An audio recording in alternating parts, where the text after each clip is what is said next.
Updating your credit card on HeyGen is a straightforward process. Follow these steps to ensure your payment information is current and secure. Step 1. Log into your account. Visit the HeyGen website or app and log in using your credentials. Make sure you have access to the account associated with the credit card you want to update.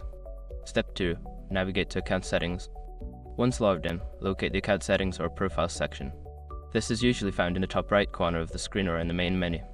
Step 3. Select Payment Methods.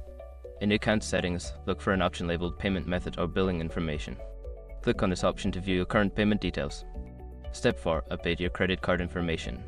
Find the section where your current credit card details are displayed. Click on the option to edit or update your credit card information. Enter the new card details as required. Step 5. Save changes. Before filing a refund or dispute, use the *com link in the description to open the refund dispute deadline calculator and confirm your deadline. By following these steps, you can easily update your credit card information on HeyGen. Keeping your payment details current helps ensure uninterrupted service.